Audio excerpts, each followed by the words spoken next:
Supreme court ने कहा है कि प्रवर्तन निदेशालय के समन के बावजूद उसे सहयोग न करना गिरफ्तारी का आधार नहीं हो सकता है।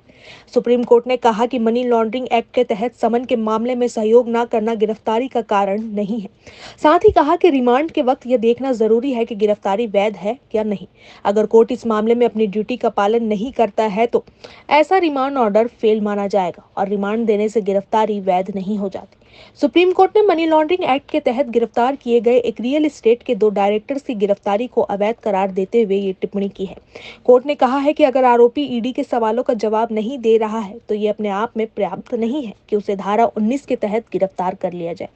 पीएमएलए की धारा 19 में प्रावधान है कि अधिकारी को यह विश्वास होना चाहिए कि आरोपी अपराध में संलिप्त है।